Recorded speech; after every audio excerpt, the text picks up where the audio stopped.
One morning, while walking through the halls, Yu, the prettiest girl in the class, passes by Maki with her group by her side.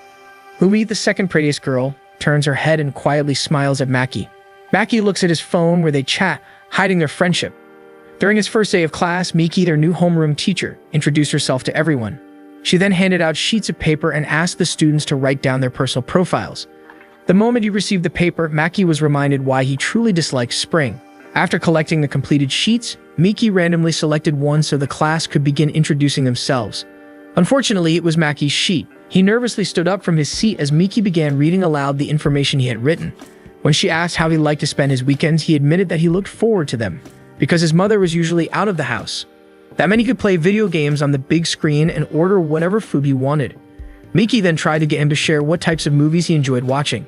He confessed that he liked shark movies and alligator movies, which immediately caught Umi's attention. Next, Yu's name was called. Unlike Maki, she energetically stood up and confidently introduced herself to everyone. Miki asked about her unusual hair color, and Yu explained that she inherited it from her grandmother who had lived abroad.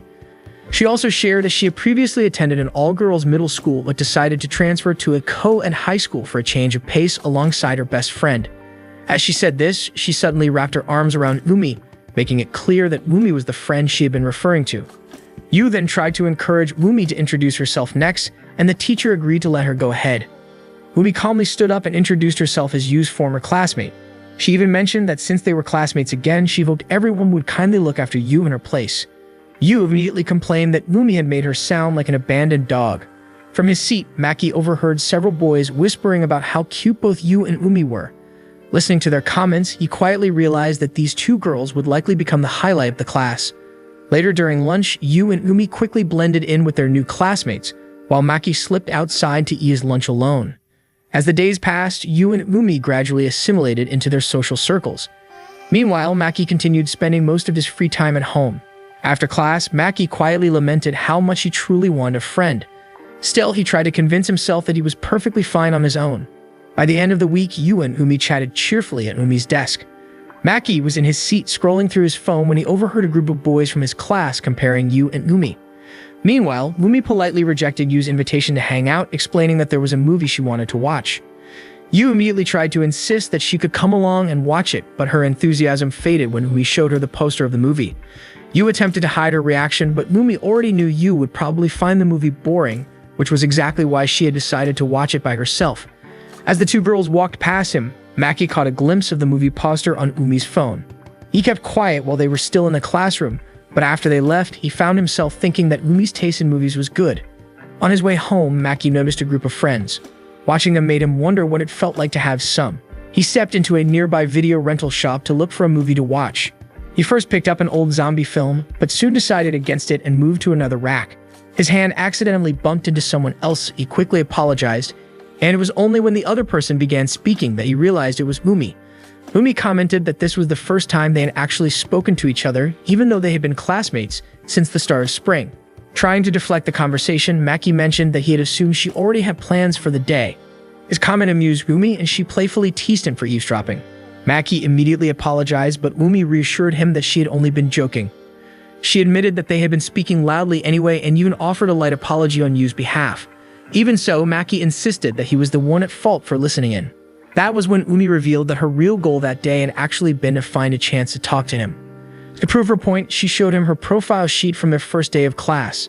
Maki was surprised to see that many of the things written on her sheet were very similar to his.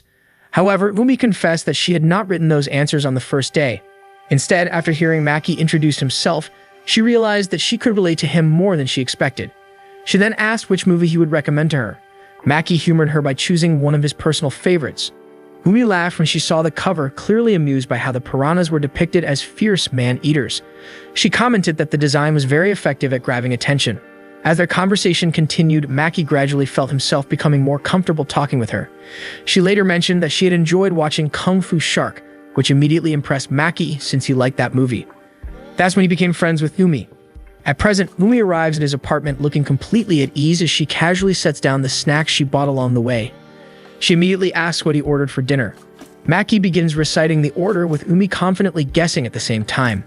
When the pizza arrives, Maki starts setting up the game console because he wants to play some PvP matches with Umi. Umi lights up with excitement, already convinced that she will win. However, Maki quickly reminds her that she lost badly the previous week. Umi insists that she trained after that defeat, confidently declaring that she will be able to even the score today. They spend several long hours gaming, and it gradually becomes clear that Umi is not winning. At the final round, she ends up losing. Frustrated, she nearly hits the floor in defeat. Umi pouts and demands that they switch to a different game. They continue playing into the evening, but eventually decide to call it a day. Maki begins cleaning up, and Umi insists on helping, but Maki tells her that he can handle it on his own. As he turns toward her, he suddenly stops and stares when he notices her bent over. Umi immediately teases him for checking her out. Maki quickly tries to explain that he was only wondering how she manages to stay so slim. Umi smirks and says that he is actually the one starting to get a little plump. She reaches out and lightly presses his stomach, causing him to let out a surprised sound. Seeing his reaction, she smiles mischievously and suddenly grabs his sides, tickling him. Maki struggles not to laugh as Umi states that this is her way of relieving stress. Before leaving, Umi casually comments on how surprising it is that they get along so well. Maki responds that aside from their similar tastes, he still thinks she is a little strange for approaching him in the first place. Umi quickly fires back that he is the weird one for suggesting they hang out at his apartment. Maki argues that the only activity he could think of was playing games together. That is when Umi suddenly suggests that on Friday they should go out somewhere. Maki casually agrees at first, but it takes a moment for her words to fully sink in. He quickly rushes toward the door and calls